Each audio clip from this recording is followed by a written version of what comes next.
በኢትዮጵያ በኮሮና ቫይረስ ምክንያት የመጀመሪያው ሞት መመዝገቡን የጤና ሚኒስቴር አስታወቀም። ጠቅላይ ሚኒስትር አብይ አህመድ በኮቪድ-19 ኮሮና ቫይረስ ህይወታቸው ላለፈው ኢትዮጵያዊ ቤተሰብና ወዳጆች መጽናናትን ተመኝተዋል። በመላው ኢትዮጵያ ተግባራዊ የሚደረግና ለአንድ ወር የሚቆይ ልዩ የጸሎትና የንስሐ መርሃ ግብር ታወጀም። የፖለቲካ ቁርጠኝነትና ፈጣን ማህበረሰብን ያሳተፈ ውሳኔ የኮሮና ቫይረስ ወረርሽኝን ለመከላከል ወሳኝነት እንዳለው ዓለም አቀፍ የማህበረሰብ ጤና ባለሙያዎች አስታወቁ።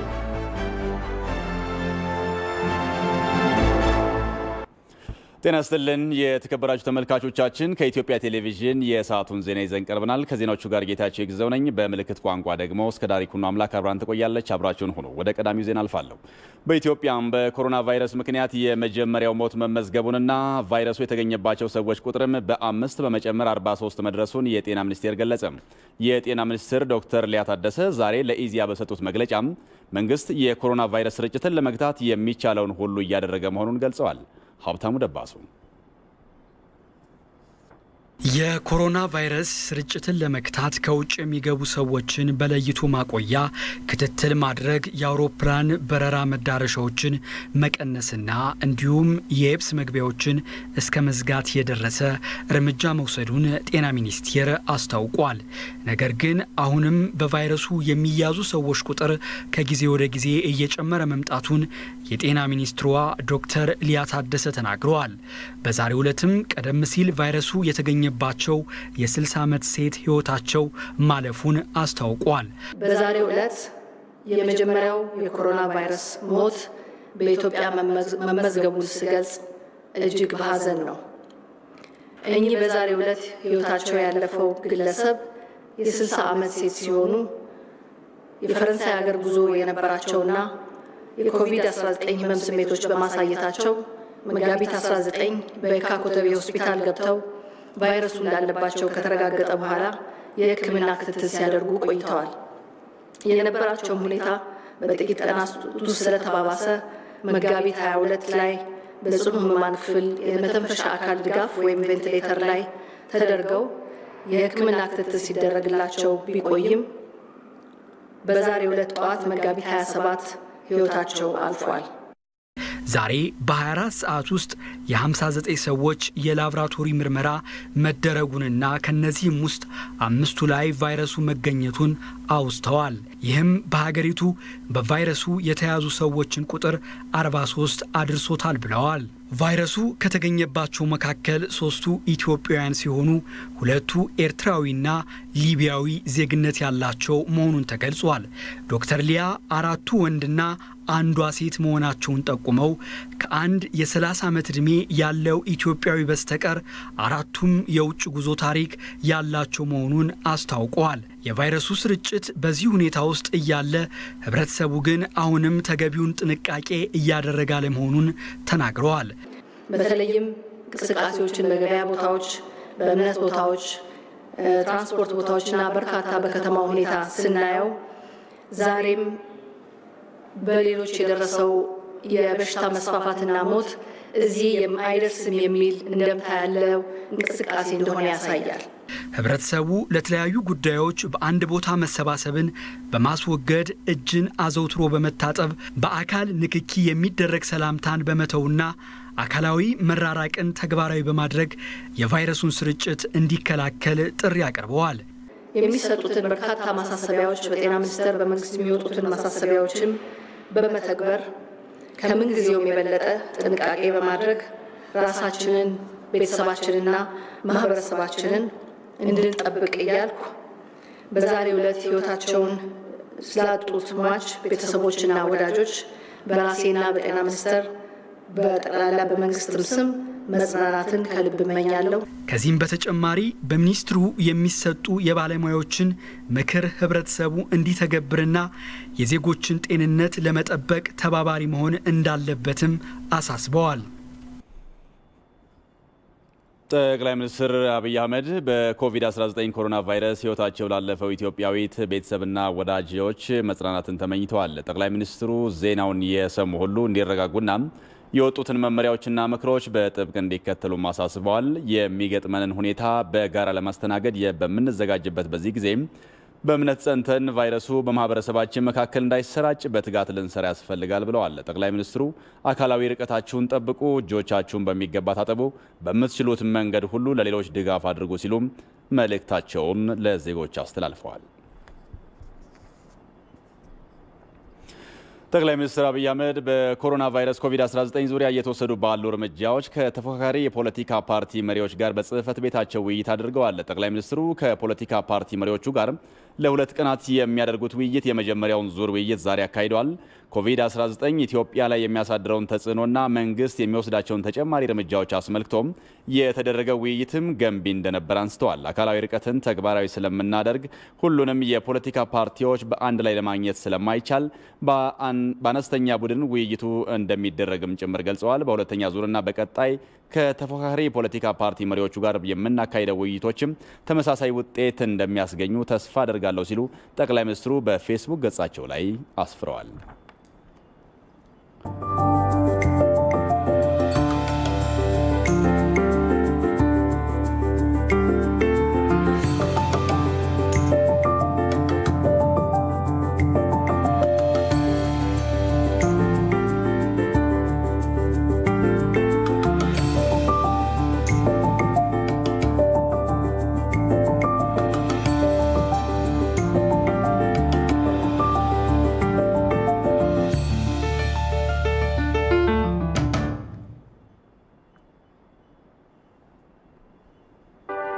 በጦርነት ውስጥ ነን።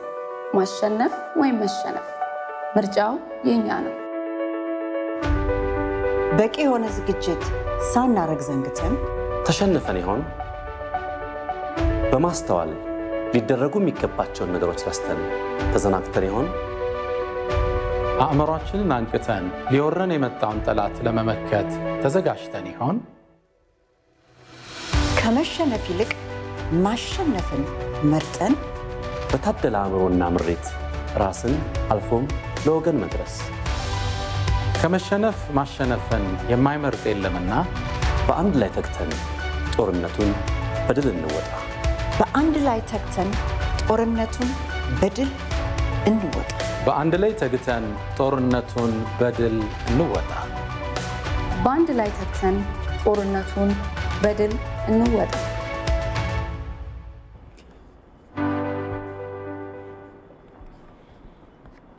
በመላው ኢትዮጵያ ተግባራዊ የሚደረግና ለአንድ ወር የሚቆይ ልዩ የጸሎትና የንስሐ መርሃ ግብር ታወጀም። የኢትዮጵያ የሃይማኖት ተቋማት ጉባኤ በላይ ጠባቂ አባቶች ወቅታዊውን የኮሮና ወረርሽኝ በማስመልከት ለመላው ምዕመናን ሀገራዊ የጸሎት ጥሪ አስተላልፈዋል። በዚህም ከመጋቢት 28 2012 ዓ.ም ጀምሮ ያለው አንድ ወር መላው ኢትዮጵያውያን በየቤታቸው ሆነው በጸሎት የፈጣሪን ምሕረት የሚለምኑበት ጊዜ እንዲሆን ጉባኤው ጥሪውን አቅርቧል።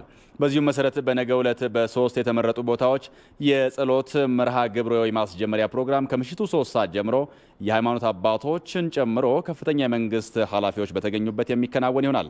ወሩን በሙሉ በተመረጡ የቴሌቪዥን ጣቢያዎች በሚወጣው መርሃ ግብር መሰረት የሃይማኖት አባቶች የሚያደርጉት ልዩ የጸሎትና የትምህርት ፕሮግራም ለሕዝብ በቀጥታ እንደሚተላለፍም ታውቋል። የኢትዮጵያ የሃይማኖት ተቋማት ጉባኤ የበላይ ጠባቂ አባቶች ሀሳብ ያቀረቡት በኢትዮጵያ ኦርቶዶክስ ተዋሕዶ ቤተክርስቲያን የቅዱስ ሲኖዶስ ዋና ጸሐፊና የምስራቅ ጎጃም ዞን ሊቀ ጳጳስ ብፁዕ አቡነ ዮሴፍ ምዕመኑ በቤቱ ሆኖ ልዩ የጸሎትና የትምህርት ፕሮግራም እንዲከታተል ጥሪ አስተላልፈዋል።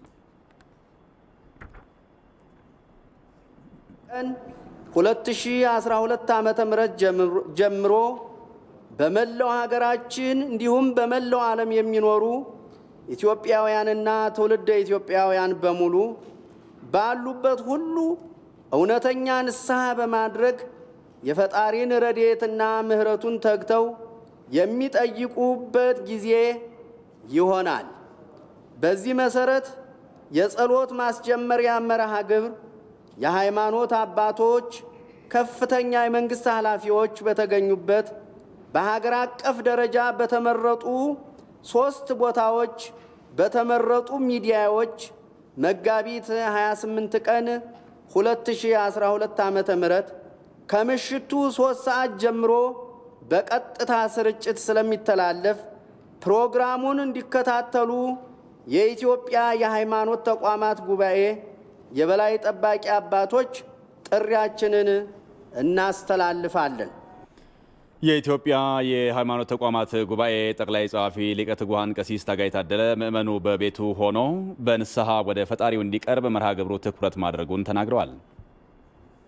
የጸሎትና የሃይማኖት ትምህርት መርሃ ግብሩ ዋና ዓላማ አማኞቹ ከቤተ እምነቶቻቸው በራቁበት በዚህ ወቅት ይበልጥ ፊታቸውን በእውነተኛ ንስሐ ወደ ፈጣሪ ለመመለስ መንፈሳዊ ሕይወታቸውን በማጠናከር ዓለም አቀፋዊ ወረርሽኝን ከምድራችን በፈጣሪ ፈቃድ እንዲነሳ ሁሉም በየቤቱ በጸሎት እንዲበረታና መንፈሳዊ እንዲሁም ስነልቦናዊ ጥንካሬን ለመስጠት ያለመ ነው።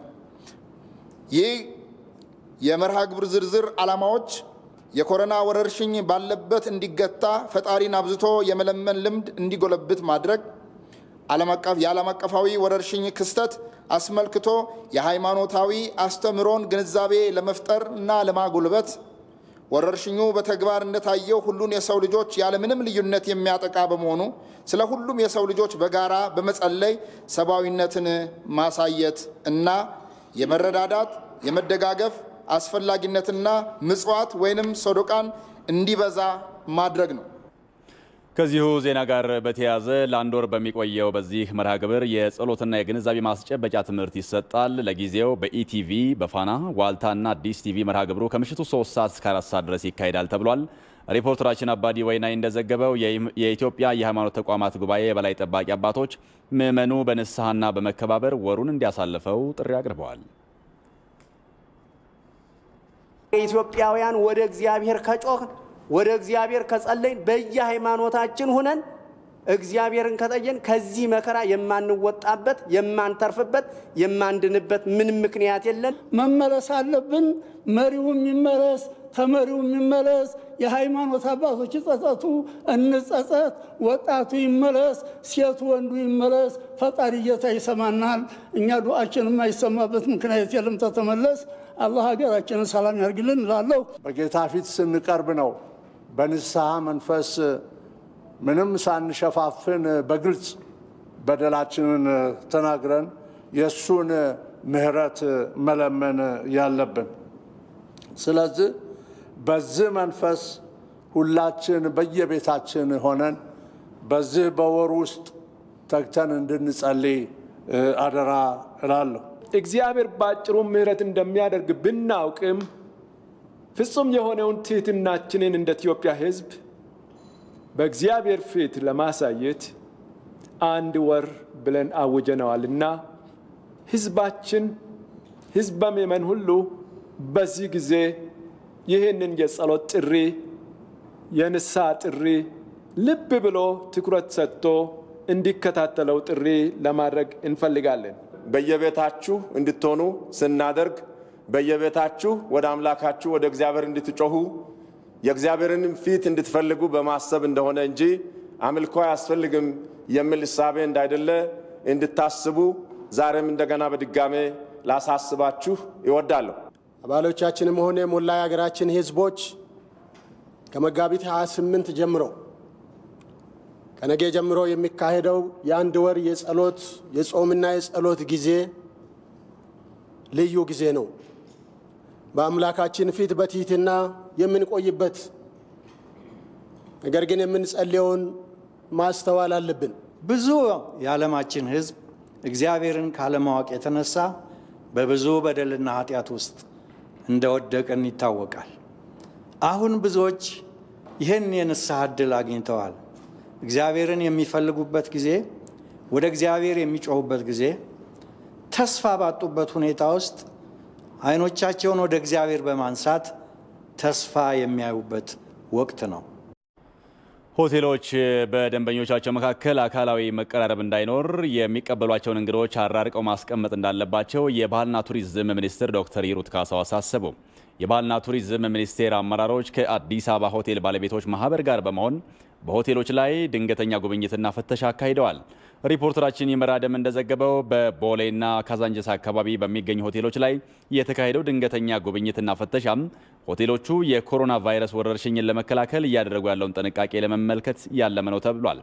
በዚህ መሰረት አብዛኛዎቹ ሆቴሎች ከመግቢያ በራቸው ጀምሮ የእጅ ንጽህና መጠበቂያ ቁሳቁስን ማስቀመጣቸው የቫይረሱን ስርጭት ለመከላከል ጥሩ ሁኔታ ላይ መሆናቸውን ያመለክታል ሲሉ የባህልና ቱሪዝም ሚኒስትሯ ዶክተር ሂሩት ካሳው ገልጸዋል።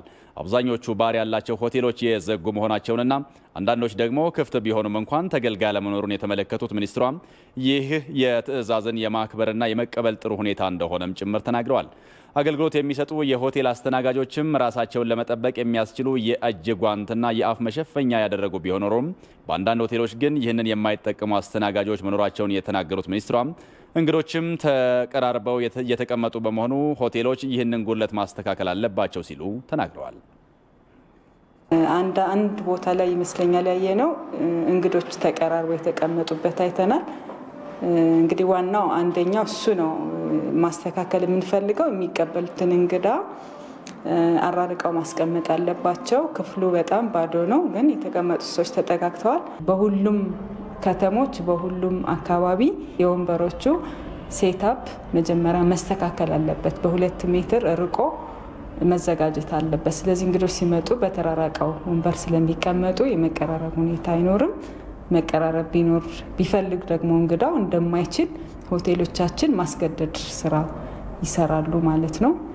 ይሄ ነው የተፈለገው። የንጽህና መጠበቂያ ሳኒታይዘር የመሳሰሉት ነገሮች ጥሩ ሁኔታ ነው ያለው። ሌላ ቦታም እንደዚሁ መጠቀም አለባቸው። አገልግሎት ተጠቃሚው በአብዛኛው ስለሌለ ከዛም አንፃር ሰራተኞችም እረፍት ስለወጡ የመጨናነቅ ሁኔታ ሆቴሎች ላይ አላየንም። የኮሮና ቫይረስ ወደ ሀገሪቱ መግባቱን ተከትሎ የሆቴልና ቱሪዝም ኢንዱስትሪው ክፉኛ ችግር ላይ ወድቋል ያሉት የአዲስ አበባ ሆቴል ባለቤቶች ማህበር ሰብሳቢ አቶ ቢኒያም ብስራት ሆቴሎች ሰራተኞቻቸውን ይዘው እንዲቀጥሉ በማህበሩ በኩል የተለያዩ ስራዎች እየተሰሩ ስለመሆናቸው ተናግረዋል። በቀጣይም ደግሞ ከመንግስት ጋር ሆነን ሰርተን ብዙ ከፋይናንስ ሚኒስትርም ጋር እየሰራን ነው። እንደ ማህበር ሆቴሎቻቸው ያለባቸውን እዳዎች ብዙ እዳ አለባቸው። ይህን ሎን ሪስኬጁል እንዲደረግ ኢንተረስት ፍሪ እዛ ላይ እየሰራን ነው። እንዲሁም ደግሞ ስቲሙለስ ፓኬጅ ኖሮ ደግሞ ሰራተኞቻቸውን ይዘው መሄድ እንዲችሉ እዛም ላይ በቀጣይ እየሰራን ነው። በዚህ ሳምንት ውስጥ መልስ እናገኛለን ብለን እናስባለን። ግን ከሞላ ጎደል እንዳያችሁት ብዙ ሆቴሎች መወሰድ ያለበትን ጥንቃቄ እየወሰዱ ነው። ይሄ ደስ የሚል ነገር ነው። ለእንግዶቻቸው ብቻ ሳይሆን ለራሳቸው ለሰራተኞቻቸው ትልቅ እንክብካቤ የተደረገ ነው። ብዙ ሰራተኛ በእርግጥ እንዳየነው የአመት እረፍት ላይ ነው ያሉት። ሆቴሎቹ አሳርፈዋቸዋል። ይሄ እንግዲህ በቀጣይ የተከታተልን ቅድም ያልኳችሁን ስቲሙለስ ፓኬጅ እንዲመጣም አድርገን ከዛ ደግሞ ሪከቨሪ ስትራቴጂ ውስጥ ሁሉ ገብተን ቱሪዝሙንም ሆስፒታሊቲ ኢንዱስትሪውንም እንደምንመልሰው ተስፋ አለኝ። በጦርነት ውስጥ ነን። ማሸነፍ ወይም መሸነፍ ምርጫው የኛ ነው። በቂ የሆነ ዝግጅት ሳናረግ ዘንግተን ተሸንፈን ይሆን? በማስተዋል ሊደረጉ የሚገባቸውን ነገሮች ረስተን ተዘናግተን ይሆን? አእምሯችንን አንቅተን ሊወረን የመጣውን ጠላት ለመመከት ተዘጋጅተን ይሆን? ከመሸነፍ ይልቅ ማሸነፍን መርጠን በታደለ አእምሮና ምሬት ራስን አልፎም ለወገን መድረስ። ከመሸነፍ ማሸነፍን የማይመርጥ የለምና በአንድ ላይ ተግተን ጦርነቱን በድል እንወጣ። በአንድ ላይ ተግተን ጦርነቱን በድል እንወጣ። በአንድ ላይ ተግተን ጦርነቱን በድል እንወጣ። በአንድ ላይ ተግተን ጦርነቱን በድል እንወጣ።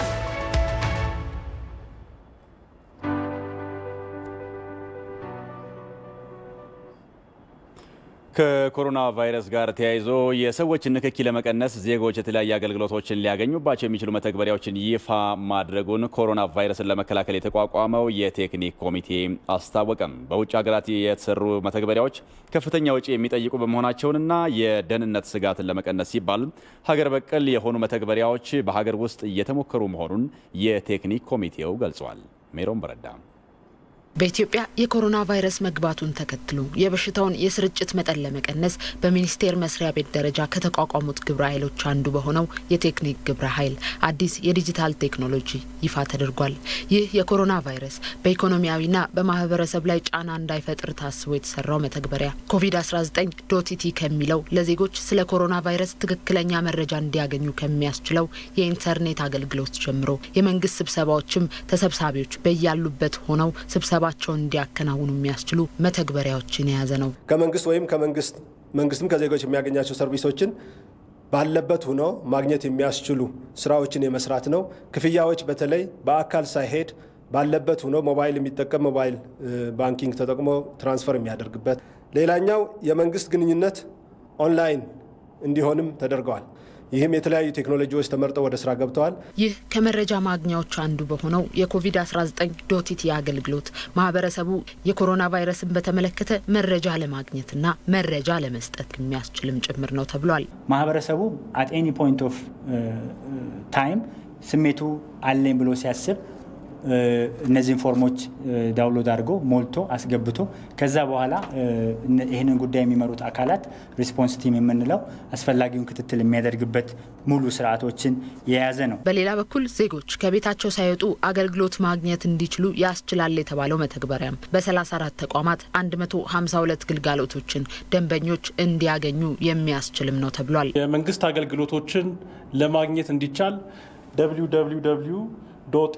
www.eservices.gov.ኢቲ በሚል ፕላትፎርም ላይ በርካታ አገልግሎቶች መታወቂያ ለማደስ፣ የግንባታ ፈቃድ ለማውጣት፣ የንግድ ፈቃድ ለማደስ በርካታ አገልግሎቶች በ34 ተቋማት በአጠቃላይ 152 አገልግሎቶች ማህበረሰቡ ባለበት ሆኖ እንዲያገኝ አገልግሎት ተዘርግቷል። በተጨማሪም ለተማሪዎች ግልጋሎት እንዲውል ታስቦ ከ1ኛ እስከ 8ኛ ክፍል ላሉ ተማሪዎች በድምጽ ከ9ኛ እስከ 12ኛ ክፍል ላሉት ደግሞ በቪዲዮ እንዲሁም ለከፍተኛ ትምህርት ተማሪዎች በሶፍት ኮፒ ማጣቀሻና የምርምር መጽሐፍቶች እንደተዘጋጁና የኢንተርኔት አገልግሎት ለማይኖርባቸው አካባቢዎች ደግሞ ሌሎች አማራጮች መዘጋጀታቸው ተጠቁሟል። ለአጠቃላይ ትምህርት ተማሪዎች የክልል ትምህርት ቢሮዎች ሬዲዮናቸውን ዝግጁ አድርገዋል። እንዲሁም አዲስ አበባ ድሬዳዋ መስተዳድርና የዋናው የትምህርት ሚኒስቴር ዋናው ሴንተር ሬዲ መሆናቸውን አረጋግጠው ያው አገልግሎት እየሰጡም ያሉ አሉ። በቀጣይም አገልግሎቱን አስፍቶ ሁሉንም ተደራሽ ለማድረግ ስራ እየተሰራ ነው ማለት ነው። የፖለቲካ ቁርጠኝነትና ፈጣን ማህበረሰብን ያሳተፈ ውሳኔ የኮሮና ቫይረስ ወረርሽኝን ለመከላከል ወሳኝነት እንዳለው ዓለም አቀፍ የማህበረሰብ ጤና ባለሙያዎች አስታወቁም። አሜሪካና ካናዳም የወሰዷቸው እርምጃዎች የተለያየ ውጤት እንዲያስመዘግቡ አድርጓል ነው የሚሉት ባለሙያዎቹ። ሰለሞን ገዳ በዚህ ጉዳይ ላይ ተጨማሪ ዘገባ አዘጋጅቷል። በርካታ አሜሪካውያን የፖለቲካ አመራሩ የኮሮና ቫይረስ ኮቪድ-19 ወረርሽኝን ለመግታት የሚያስችሉ እርምጃዎችን ፈጥኖ አልወሰደም ሲሉ ይወቅሳሉ። ለዚህ ደግሞ እንደ ምክንያት የሚጠቅሱት በአሜሪካ ቫይረሱ አሁን ላይ ጫና ካሳደረባቸው ሀገራት ዘግይቶ የተከሰተ ቢሆንም በተጠቂዎች ቁጥር ግን በፍጥነት መጨመሩን ነው። አሜሪካና ደቡብ ኮሪያ የመጀመሪያ ተጠቂዎቻቸውን በተመሳሳይ ቀን ያሳወቁ ሲሆን በወቅቱ አሜሪካ ምርመራ በማድረግ በኩልና ዜጎቿ በቤታቸው እንዲቀመጡ ከማዛን ከደቡብ ኮሪያ ዘግይታለችም ይላሉ።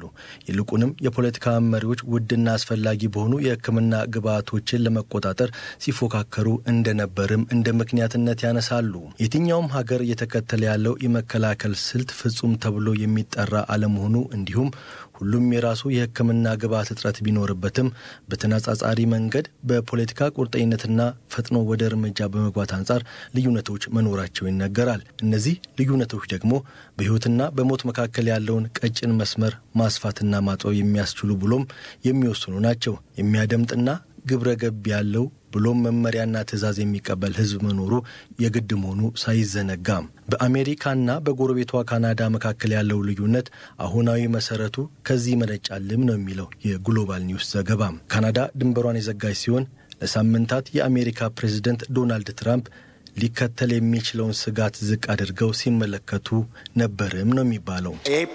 በሚያዝያ በንድፈ ሐሳብ ሞቃታማ ይሆናል። በዚህ ወቅት በተአምር ሊጠፋ ይችላል። ፕሬዝደንቱ የችግሩን ጥልቀት ዘግይተው በመቀበል እርምጃዎችን መውሰድ ቢጀምሩም በርካታ የግዛት አስተዳዳሪዎች በቤት ውስጥ የመቀመጥና እንቅስቃሴን የመገደብ ውሳኔ ለማሳለፍ ፈቃደኛ ሳይሆኑ ዘግይተዋል። ኒውዮርክ ታይምስ የተንቀሳቃሽ ስልክ መረጃን መሰረት አድርጎ ባለፈው ሳምንት ምን ያህል አሜሪካውያን ወደ ውጭ ተጉዟል የሚለውን ለማጥናት የሞከረ ሲሆን ከኒውዮርክ ከተማ የተጓዘ አንድም ግለሰብ አልተገኘም። ይሁንና በሌሎች ግዛቶች አሁንም ጉዞ አልተገታም ነው የሚለው መረጃው። የኒውዮርክ ገዢ አንድሪው ኮሞ ሌሎች ግዛቶች ከኛ ተማሩ በማለት ተደጋጋሚ ጥሪ ማቅረባቸውን ቀጥለዋል። አሁንም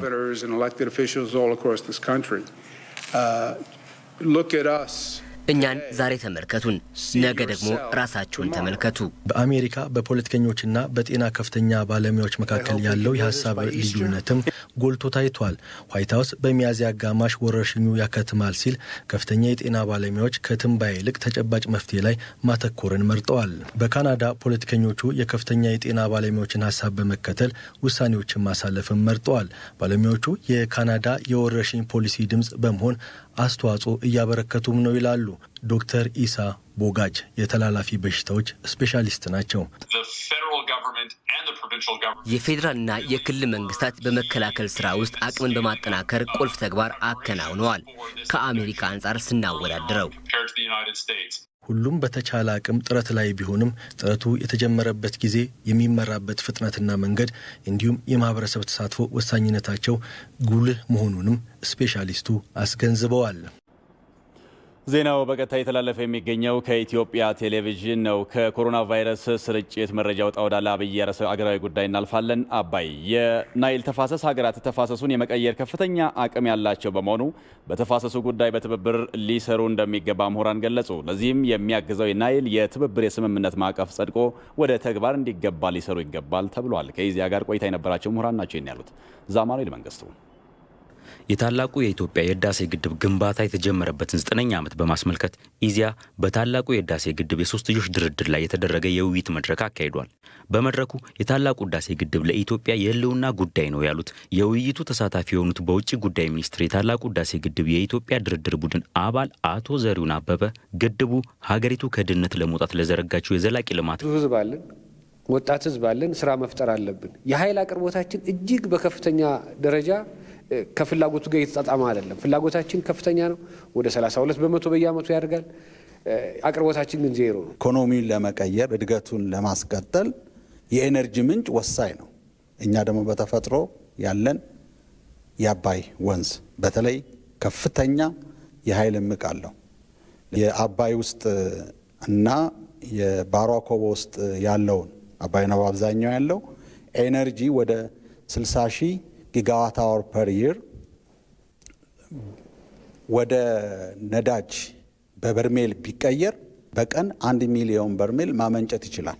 ይሄ ማለት ወዴት ነው የሚወስደን? በ15 በ20 ዓመት ውስጥ እነኚህን ግድቦች ብንጨርስ በአመት የ1 ሚሊዮን በርሜል ድፍድፍ ነዳጅ የማውጣት ያህል ነው።